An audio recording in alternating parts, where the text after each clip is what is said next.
Welcome to Ask the Experts radio show, proudly sponsored by board-certified family law attorney Tina Lewert of Lewert Law, LLC.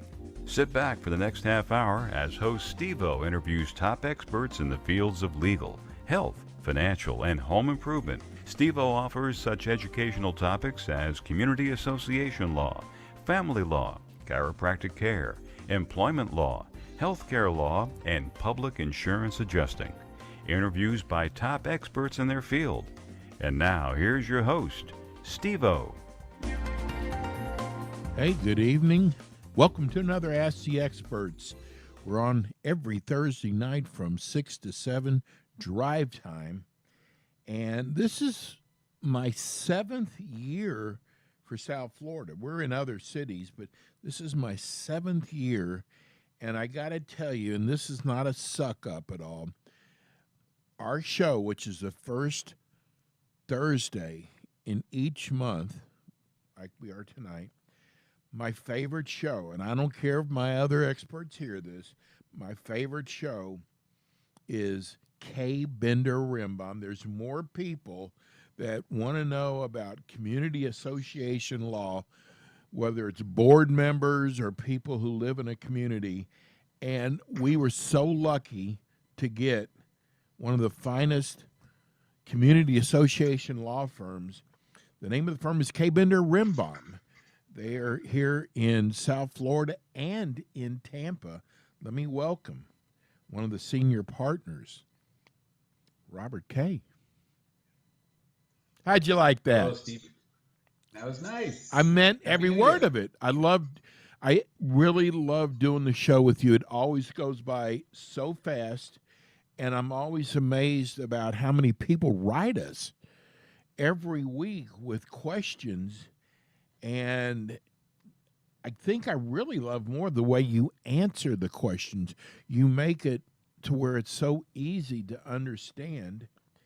But I got to tell you, I don't know if I've done this in a long time. I want to thank you because you take time out of your busy schedule every month to do an hour show. And it's to educate the public and hopefully reach some of the board members. But I want to thank you for taking out time out of your busy schedule to do the show with us every month. Well, my pleasure. Happy to do it. I think it's very helpful to get this information out because there's so much to know in a community association that the more information that people can get, the better off they'll be in running their communities. Yeah, I think people realize, especially new board members, there's a lot more to this than just being elected as a board member. It's almost like you're running a big corporation, but you shouldn't be. You should hand it over to people like yourselves. This is what you do. Well, it's not almost like running a big corporation. Yeah. It actually is running a big corporation. He's gonna correct me. Okay, so first of all, because we always have last week we had 4 new people who listened to the show for the first time. Tell people about your firm. Well, as you mentioned in the beginning, Kaye Rembaum is a law firm that concentrates in the area of community association law. We have 3 offices in Pompano Beach, Palm Beach Gardens, and Tampa. We provide legal services to community associations on all aspects of their daily operation, be it pursuing unpaid assessments, addressing questions regarding the governing documents, negotiating contracts with contractors, addressing defective work that's done by contractors, construction defects by developers, covenant enforcement issues of the owners. Pretty much anything an association is going to deal with on a daily basis are things that we are here to provide legal assistance on. I don't know why in the last 2 or 3 weeks we've gotten so many emails from people that had to do with their documents being expired and wondering if they've done anything to renew. Homeowner association. A homeowner association issue. It's not a condominium issue. And there's a statute that provides that Covenants will automatically expire after 30 years unless certain steps are taken by the board of directors before that. If the board waits until after the 30 years have gone by and there is expiration, then there are steps that they can take to rejuvenate, but that would require a vote of the owners within the community. If they do it before the 30 years, then the board can do it by board action alone. So it's important to know when your declaration began, you know when that happens. It doesn't actually start then. It starts when the first properties are being sold, and every property within is a little different. But to be safe, we tend to go with the date that the declaration is recorded so that we don't miss any of the important deadlines. But it's important to be diligent on that. The last thing you want to have happen is your documents expire, because you lose the ability to collect assessments when that happens. And without assessments, associations can't operate. Well, because you brought that up, I remember one of the letters was their documents have been expired, but they were trying to collect fees. And no, they were trying to collect fees, and he said that was illegal. Is that true? Well, that they're not legally collectible in the manner that the documents provide because the documents have expired. There's still an obligation under the corporate documents, which have not expired, but they would no longer be a lien against the unit. You wouldn't be able to pursue a foreclosure to collect them. It would be done more on a contract basis for a money judgment, which is a lot more difficult to complete and collect upon. Less reliable for the association. So it's important to be able to have the full benefits of what the law allows for associations when it comes to that. Attorneys can be subject to Fair Debt Collections Practices issues, that's federal laws as well as a state version of it, if they're pursuing collection of assessments that are otherwise not legally collectible. So the attorneys themselves have exposure when that happens. Okay.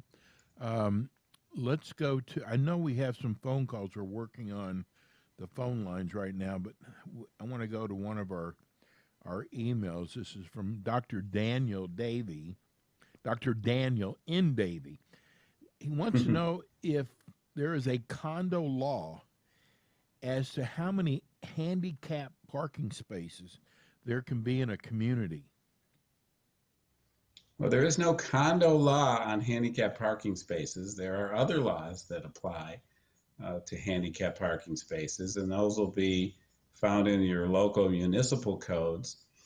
When a community is first built, whatever is there is going to be in conformance with the current standards of the municipal codes at the time.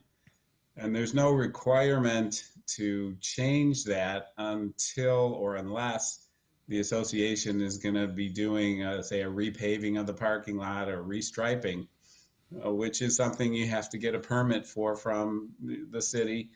And when that happens, you're going to have to then meet the code requirements at that time. So there may be a requirement to have handicap parking spaces put in where they otherwise weren't, which can be problematic for communities that have limited amounts of parking, things that are assigned to everybody without much in the way of guest parking. So that's an issue that may come up and have to be addressed at that point. Generally speaking, handicap parking is something that a lot of communities don't handle entirely correctly. They should be considered as guest parking, not parking for residents. Residents that are handicapped may need certain special accommodation, and they have to arrange for that. But the Through the general board, handicap parking, Robert, do they arrange for it through the board? Okay. They would arrange for that through the board. It may require some alterations to the properties, in which case they would be responsible for the cost of that if they're making the request. and also people think the ADA applies. The ADA does not apply to communities, residential housing.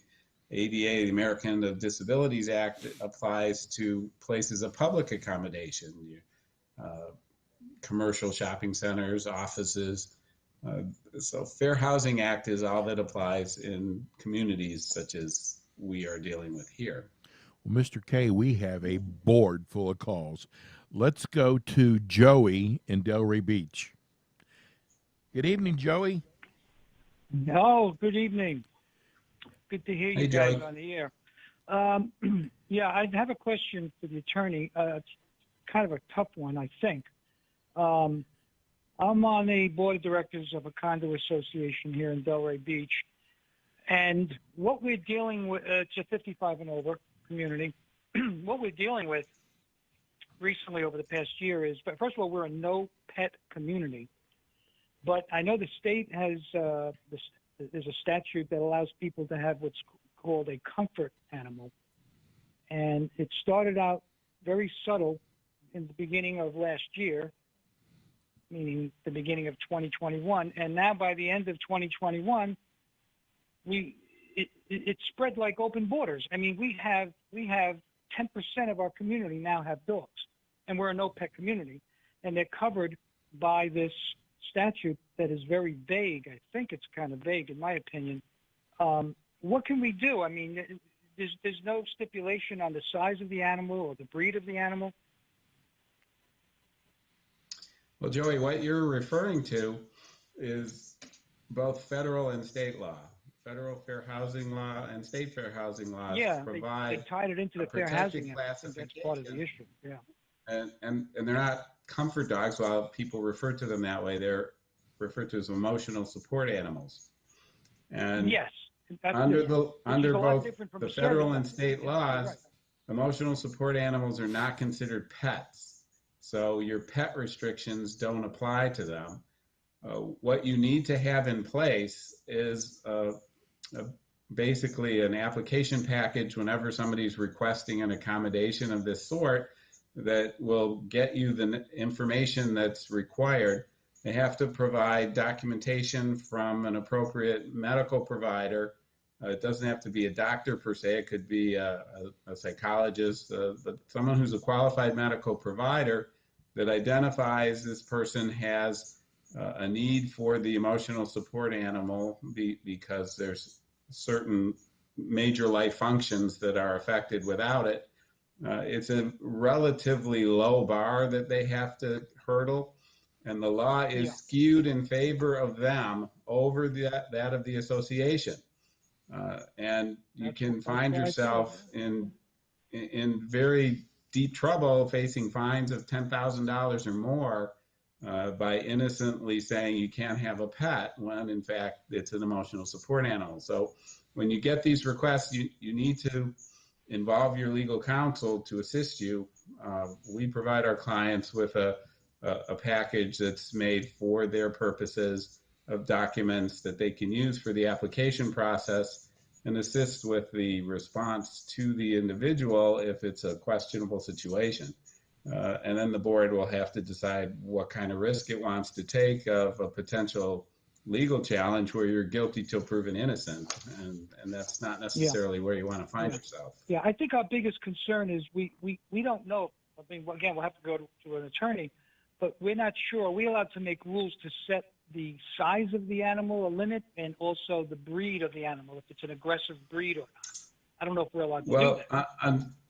Unfortunately, Joey, no. In fact, not only can you not set a limit as to the size, you also can't set a limit as to the number. If they provide appropriate medical support for having more than one, you could have situations where people have multiple animals that are serving different purposes for them. Yeah. All right, then. Well, thank you. It's one of the most abused provisions in the law. There has been some steps taken by the Florida legislature to criminalize fraudulent behavior in that respect. But since that's happened, it's been going on 2 years, I haven't heard of much in the way of any criminal enforcement on it, but it is something that Yeah. can be pursued under the right circumstances. Yeah. I think this forum that you're doing on the radio here is fantastic. I want to ask your host, are you going to do more of these? I like it. We're on every Thursday night, Joey. And 6 to Good to 7. hear your voice again. Thank you very much. Thank you. Hey, before we go to break, I want to get Barry's been holding a long time. Barry in Miami. Hi, Barry. Hi, how are you? We're doing great. How you doing? Good. Happy Quick New Year. Question. Suppose. Hello? Happy New Year. Hello? Oh, Happy New Year to you. I'm sorry, I didn't hear you. Happy New Year. Suppose a board amends their declaration to require unit owners to have homeowners insurance, and the board does not have any fining provision. There's no fining committee. There's no fining provision. How do they enforce that provision? Suppose somebody says, I don't want to show you proof that I have homeowners insurance, or I'm not going to get it. What can the board do to enforce that declaration requirement? Well, the association always has the ability to pursue a violation of its Hello, I'm having covenants trouble through- hearing you. Yeah. Well, you should hear on the radio, hopefully. The board has the ability to enforce a covenant violation through legal action in the courts. So a lawsuit can be filed to compel either the production of the appropriate insurance or to obtain the appropriate insurance if the covenant so provide. It's not an ideal provision to put in covenants, and it's not one that I recommend. It's a very difficult issue to police, and it's not a good idea to require forced placement by the association, because the association generally is not able to find somebody to provide such a policy. And if they did, it could be prohibitively expensive.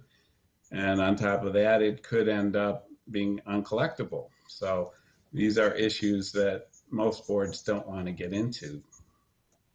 Okay, can I ask you one more question? Yes. You mentioned force place the insurance, and I know there was a provision in the law from 2008 to 2010 that let the association actually purchase the policy and then assess the unit owner for the price of the policy, and that's what Mr. Kaye is referring to as force place. But that provision was taken out of the statute. So if somebody could find, I know it's very difficult to find carriers that will force place a policy, almost impossible. But if you were able to find such a carrier, do you think it could still be done even though there's no provision in the law that now provides for that, since it was taken out? I would say not to do it unless the declaration provides for it and assesses for the cost. You can only assess what the declaration allows you to assess or what the statute provides. And since there's no statute, you would need that authorization in your declaration in order to protect the association's expense. And you think that I've yet to be aware of any carrier that allows the association to force place under those circumstances. Right. Thank you so much. And again, Happy New Year to both of you. Thank you. You too. Thanks for listening. We're going to go to break. Tina, you're first up. Bob is second up. Don't go away. Don't go anywhere. Give everybody your phone number, Robert. Reach us at 800-974-0680, info@kbrlegal.com, or go to kbrlegal.com and go to the contact section on the first page. Wonderful. We're going to go to break. We'll be right back with more Ask the Experts with Kaye Bender Rembaum. We'll be right back.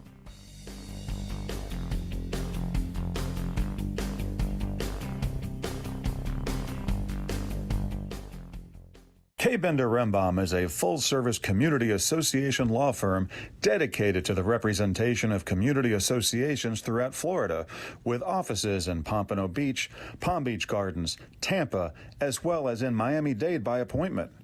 Several Kaye Bender Rembaum attorneys are board-certified specialists in condominium and plan development law, and they assist clients with all matters of community association legal issues while keeping them up to date on new developments affecting their associations.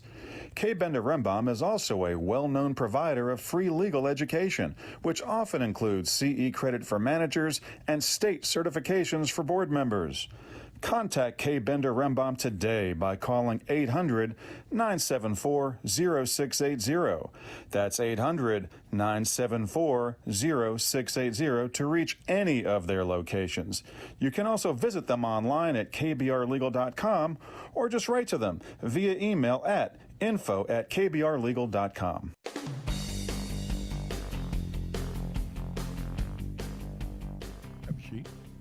And we are back. This is the Ask the Expert Show.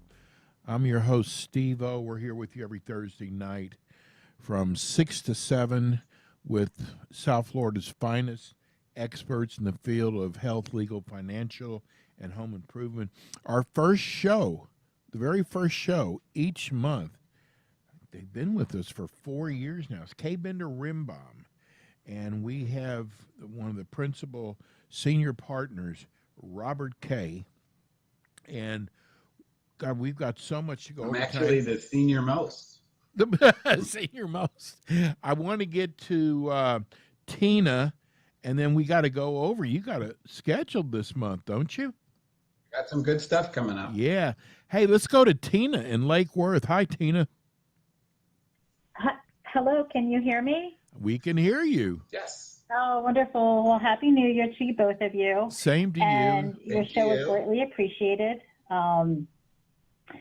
So I am representing a couple of people. So I had 3 questions. Do you prefer just one of them, or may I ask 3? We don't charge by the question. Okay, I don't want to take up other people's time. That's why I asked. I want to be considerate of others. And Robert can answer anything.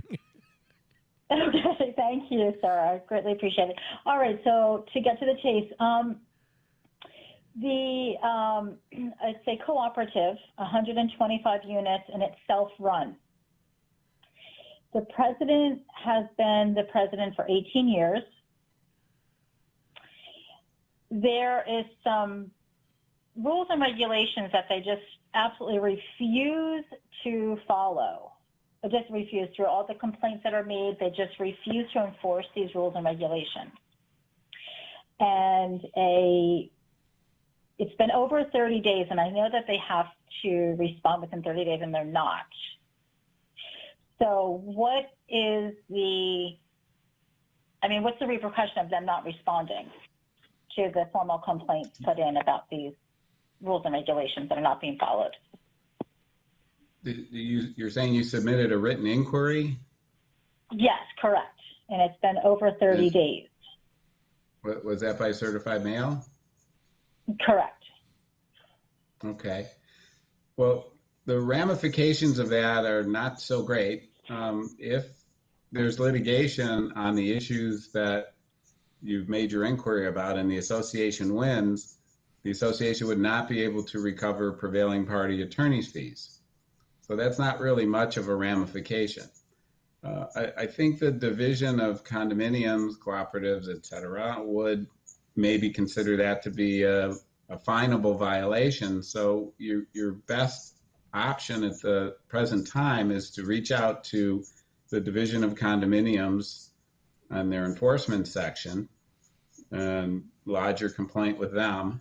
They will contact the association, give the association a chance to respond or resolve the issue, but there may be a fine that follows. Okay, all right. So we will see about that. The only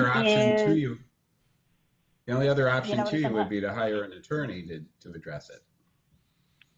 Okay. We do have an attorney, but a separate attorney would have to be hired, correct? Well, for the individual owners that are challenging what the board is doing, would have to have their own attorney. Okay. All right. Thank you so much for that answer. The second one is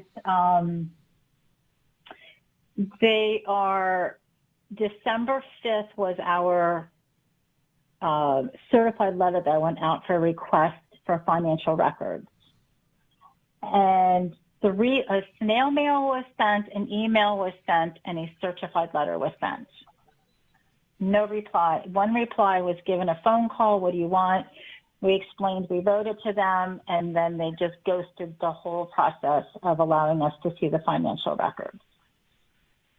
So I know Well, there's that's a $50 stay up to 10 days, but is that per record or is that a whole entity?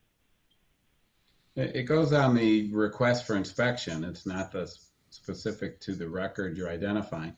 Generally, your entitlement isn't to itemize records you want to see. It's you're asking for access to all the records, and then you find whatever it is you're looking for. So it's the inspection event that is the issue, not the individual records relative to the damage portion. But it's not automatic. You have to file legal action to collect it. Okay, so I understand that. Then I sell real estate, and I am going for my CAM. So I understand. Like I looked up the Florida statutes, but there's some questionable areas. So how would, if it was pursued, how do you actually collect the money due? The damages for not providing you access to the record would either be something you'd have to do arbitration with the Division of Condominiums or court action. Okay. And the third and final, and this actually may be helping some others who are listening, is they did not send out the 14-day notice prior to the budget meeting. They just gave us the budget. Here's the new proposed budget. And but the 14-day notice was not sent out. Mm-hmm. So well, that's a violation that the division would also fine them for. Okay. Okay, so that was very helpful, and I appreciate your time. Happy New Year, guys. Thank you, Tina. Same to you, and you might want to consider some political action with unit owners if there's enough of them that agree with you at the upcoming election, which should be soon. You could perhaps change the majority of the board so that your interests are more properly protected. She just jumped off. Hey, Robert, he's been waiting for a long time. Let me just do Matthew. We got a board full of calls, and then we're going to go to what's going on this month with Kaye Bender Rembaum. Hello, Matthew. Hello there. How are you doing this evening? How are you? I'm good. I was just listening to the last caller, and my call is similar in that our board doesn't seem to be following our rules and regulations when it comes to certain decisions that they make. And I was just wondering, is there a recourse that the owners have against the board? And what is the procedure for that?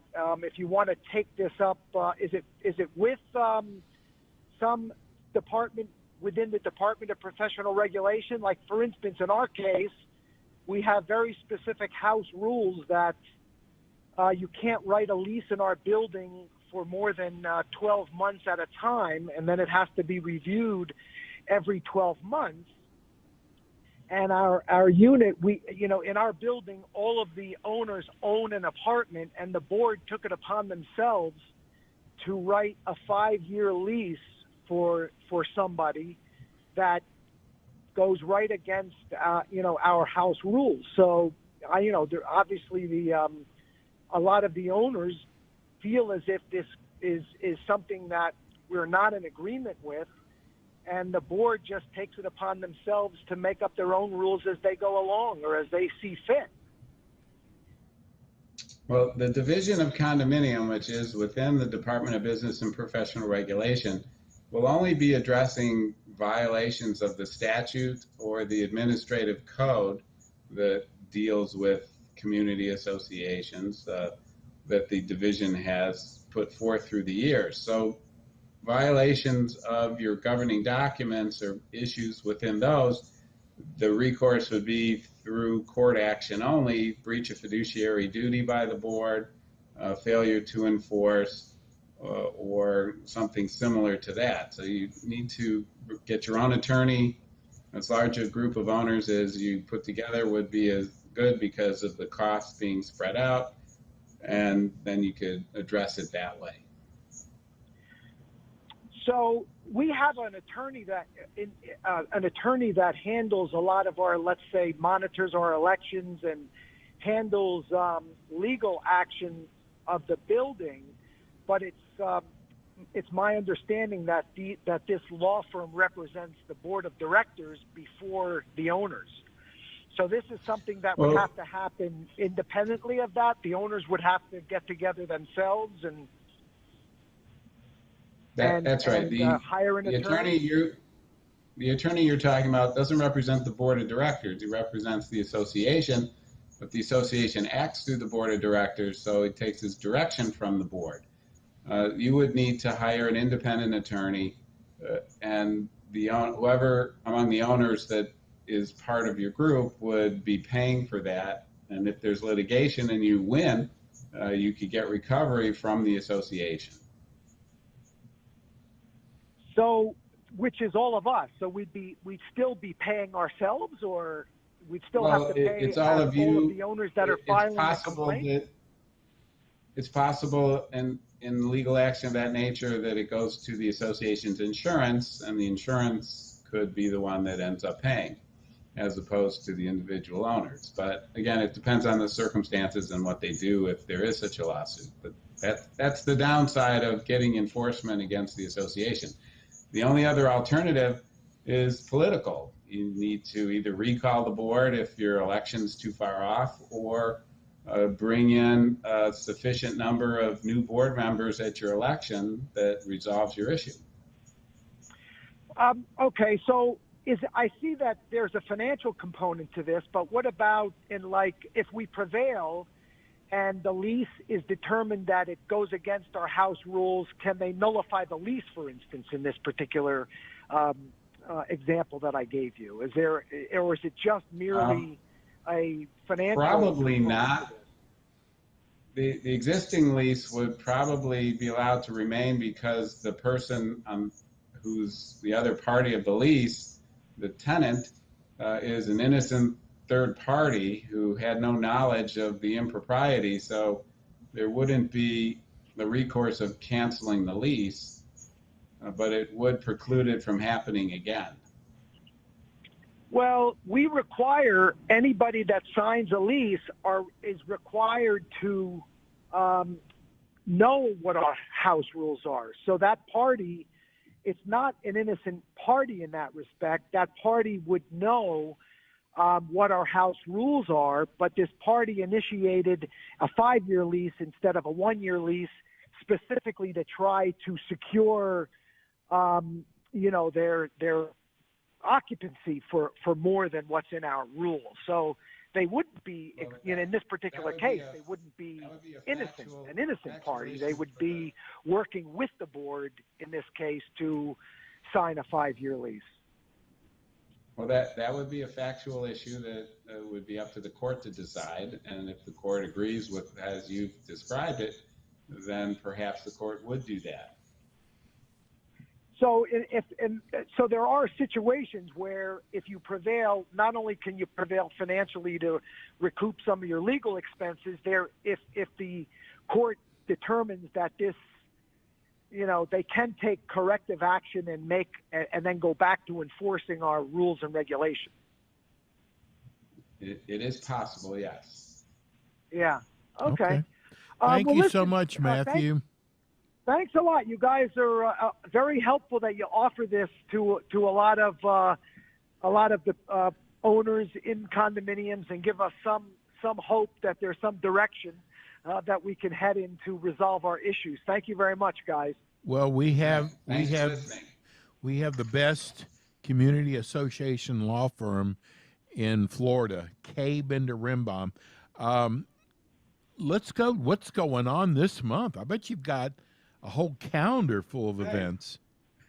Well, we already missed one today, but I talked about it last month.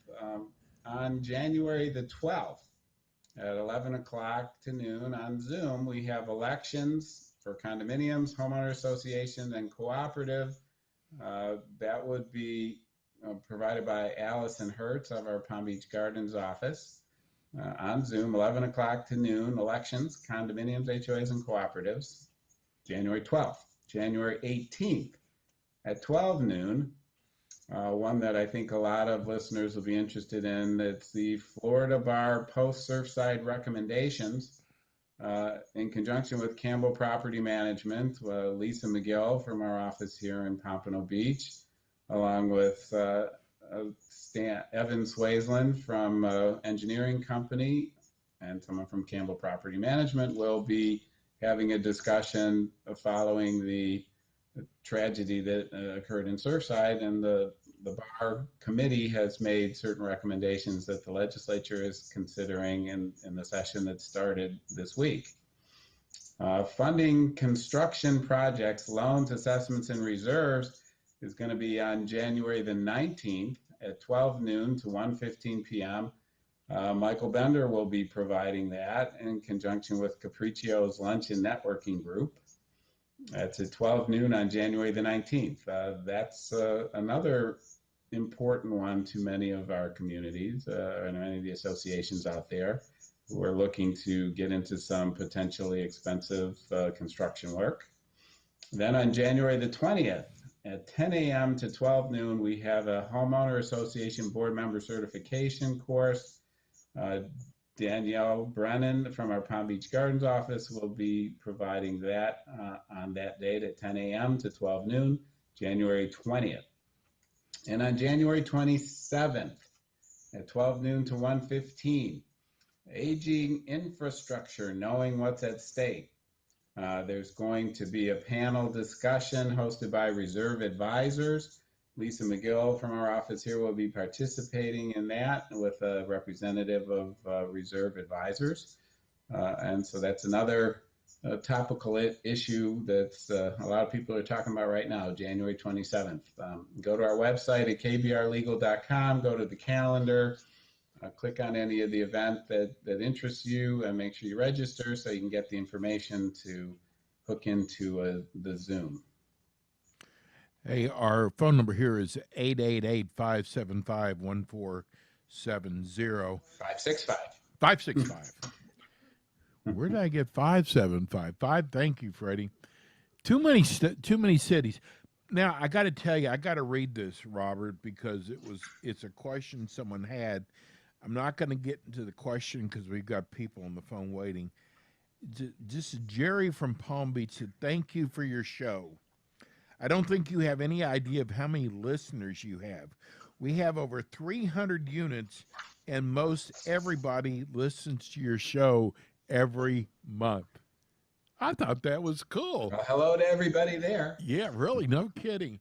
Hey, let's go to our phones. People have been waiting for a long time. Maria in Coconut Creek. Hi, Maria. Hi, how are you? Happy New Year. Happy New Year to you. Thank you.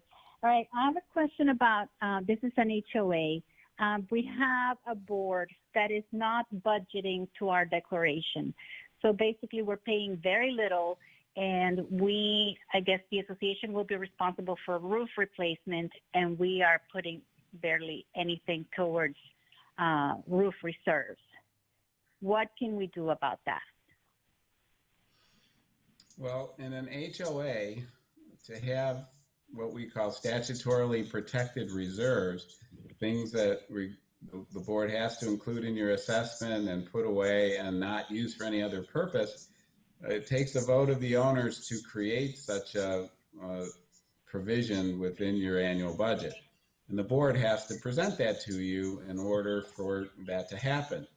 But if the board is not covering these things and doesn't want to cover these things, there's no way to force it to other than through the political process you'll have to get people on the board that think the same way as you and are willing to do that, with the understanding that whenever you do something as radical as increasing what everybody's going to pay every month by a not small amount, there's going to be some pushback. So that's something to be anticipating. Right, but the budget, for example, does not have that warning at the bottom. You know, they don't write that they could also be facing a hefty special assessment down the road. So that's another concern that we have. And basically, you know, they're taking money from operations to do roof repairs that really are at the moment not the responsibility of the homeowner. So there's a lot of funds that are just not being used properly. Well, there's no state agency that oversees homeowners associations on those types of issues. Correct. So that means your homeowners would have to go to court on their own with their own attorney to pursue the board and failing to follow the documents and the way they're handling the budget, and failing to properly maintain or spending money on things they're not supposed to spend money on. Okay. And then my other question is, you know, we can obviously do a recall, which is going to require a lot of work. Is one board member would be willing to make a motion to basically pass the board because he's always going to be outvoted. It's a 3-member board at the moment, and the documents say that we can have up to 5 members. So is that something that he could do at a regular board meeting to just, you know, present a motion to bring on 2 more board members? Well, the size of the board and determining what it's going to be is going to be something that is controlled by provisions within your documents, whether it takes a vote of the owners or if the board can do it on its own. So you'd have to look in your documents for that. If it doesn't say anything at all, then the board can do it within the parameters of the numbers the documents provide for. If it says 3 to 5, 3 to 7, they can pick a number of that. Then yes, at a board meeting, you can make a motion. Somebody's going to have to agree with it. Then they're going to have to vote on the people that they add to it. So it may or may not work out the way that you're hoping. Right. So it looks more like, you know, we would have to do a recall of the, you know, the other issue is that they're very reluctant. 2 of the board members are just reluctant to hold meetings. When's your annual election? What's that? When do you hold your annual election? Oh, we had a meeting in last December, and we were only able to get 1 new board member on. And then the other 2 don't want to hold meetings, and they want to keep doing things, you know, outside of open session in front of the homeowners. Well, if you do a recall, you're going to have replacement people. Right. And we do have people who are interested in running. But they weren't or a being month on the ago. board, rather. Where were they last month? They actually, we had a couple of neighbors that were, you know, lost by 2 votes. Oh, okay. So they just didn't win the election. All right, then you got to get more organized among the owners to have a sufficient number to support what you need to accomplish. If you can't do that, then you're pretty much stuck with whoever's on the board. Right. Okay. Okay. Thank you, Marie. That sounds like that's what we're going to have to do. Thank you very much for taking the call. Hey, we have a line open at 888-565-1470. We're going to take our last break of the day, and we come back. We have more with Kaye Bender-Rembaum. Robert, give everybody your phone number. Everybody's talking about needing an attorney. Give everybody your phone number and your website. 800-974-0680 or email info@kbrlegal.com. Or go to the website, kbrlegal.com, and there's a contact box to fill out on the first page. I just want to stick this in that because I do this all over the country. I want people to understand that I would say this is 90% of what your office does is association. No, probably more. Okay. 91.5%. But because there's a lot of law firms out there that handle all different areas of law and then they throw up association law. You want to go to a firm that this is what they specialize in. And since they're board certified, I can say 30 continuous. yeah, board certified, so I can say you specialize. Anyway, we're going to go to break. When we come back, we have more. You can give us a call here at 888-565-1470. We'll be right back.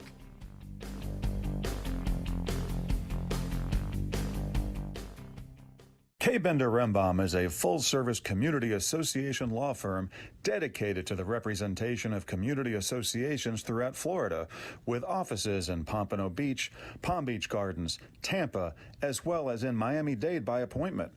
Several Kaye Rembaum attorneys are board-certified specialists in condominium and plan development law, and they assist clients with all matters of community association legal issues while keeping them up to date on new developments affecting their associations. Kaye Rembaum is also a well-known provider of free legal education, which often includes CE credit for managers and state certifications for board members. Contact Kaye Rembaum today by calling 800-974-0680. That's 800-974-0680 to reach any of their locations. You can also visit them online at kbrlegal.com or just write to them via email at info@kbrlegal.com.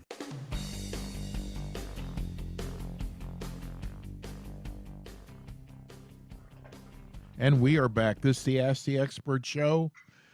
I am your host, Steve-O. We're here with Kaye Rembaum. We're here. They are a community association law firm, board certified. Very important. And No, the law firm's not. I am. Yeah, but a lot of you. There are 9 of my colleagues here. That's a lot, Robert. That's a lot. That is a lot.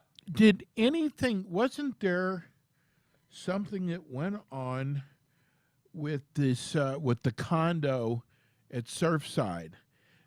Didn't they investigate that? I thought some findings. We're still investigating that. But I thought some findings came out this week. No, nothing this week that I've seen.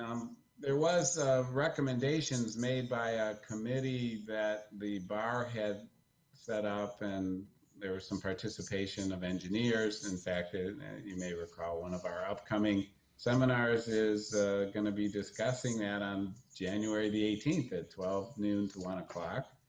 And recommendations for potential legislative changes were made relative to reserve funding, limitations on the ability to waive, how often you can't waive, things of that nature. Whether that happens, obviously the political process has to work over the next 2 months as the legislature is doing its thing. Okay, what about, this is Buck from Delray Beach. He's very concerned about COVID, and he wanted to know if the board can actually mandate mask with the numbers getting higher, because he's in Miami-Dade, and there's no order for it there. Can they actually do mask mandates? Well, inside a private community, under the right set of circumstances, the board does have the ability to make a mask mandate. The problem becomes one of enforcement, because they don't want to be running around confronting people necessarily. They could do fining if they have the committee set up to do that. I'm aware of some communities that have set up in their common areas mask requirements, and they have cameras, and the cameras will show who's not wearing masks, so it makes fining a relatively easy thing for them to prove to the fining committee that the violation occurred. but the point is to be as safe as you can under the circumstances. And for a board-made rule to be enforceable under general Florida law, basically the board has to have the authority to make such a rule in their documents, which they typically do, but you'd want to confirm that the rule cannot be in conflict with something that's in the documents, either expressed or inferred, and it has to be reasonable on its face under the circumstances. So under those requirements and the current situation we're facing, in most instances, I think such a mandate on a temporary basis would be enforceable. Yeah, Robert, we got a lot of mail about security cameras. So I'm just going to read one of them. It's apparently they're a condo. This gentleman is, I'm sorry, this lady is Ann from Boynton Beach. She's a board of directors. She wants to add security cameras at her annual budget meeting. Can the board vote on the cameras if they know nothing about security cameras? And are these material alterations? Well, I'm going to start with the second part of the question first. And if you're putting cameras where cameras don't exist, that would be a material alteration to the common elements. And the condominium statute says that you cannot make a material alteration to the common elements except as provided in your governing documents.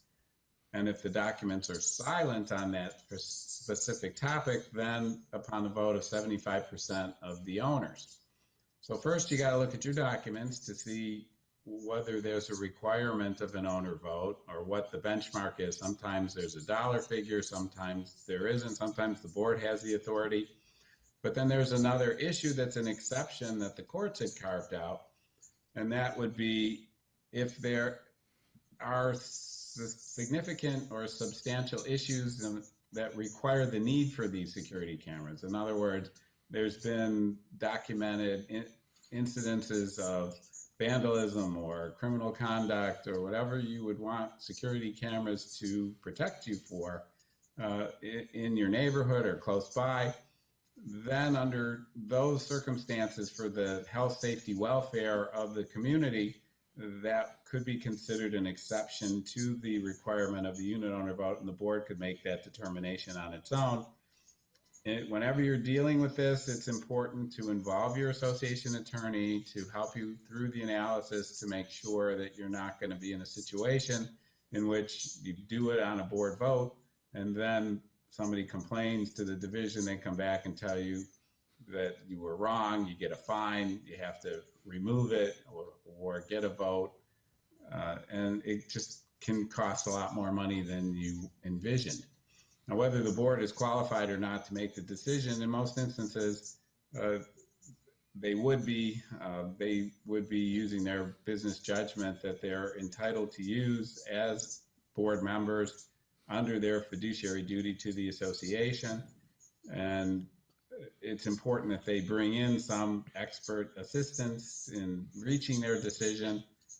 In most instances, that's not an issue for challenge.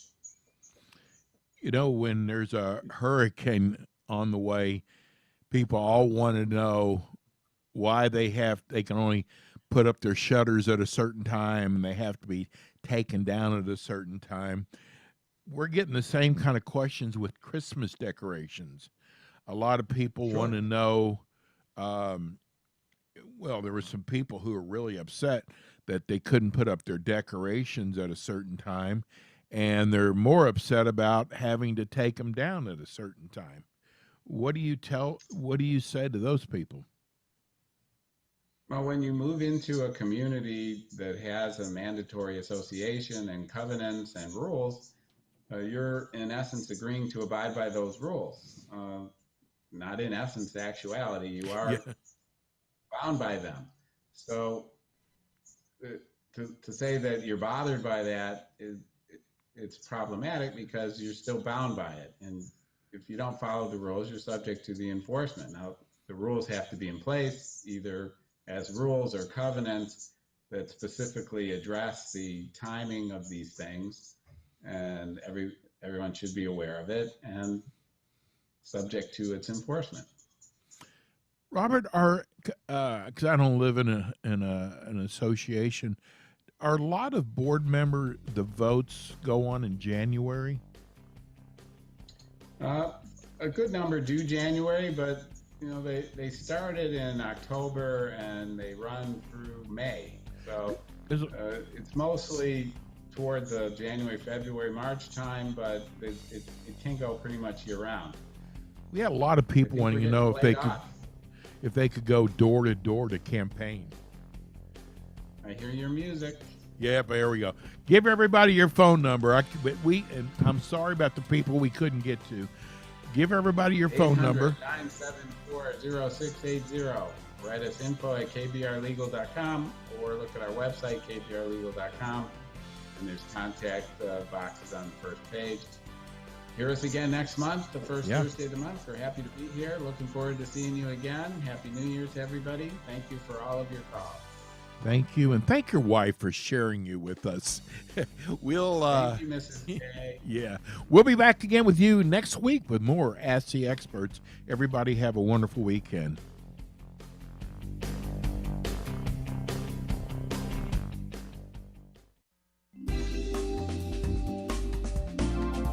Thank you for tuning in today to Ask the Experts, sponsored by board-certified family law attorney Tina Lort of Lort Law, LLC. Join host Steve-O again next Thursday for more interviews with the top experts in South Florida in the areas of legal, health, financial, and home improvement on Ask the Experts.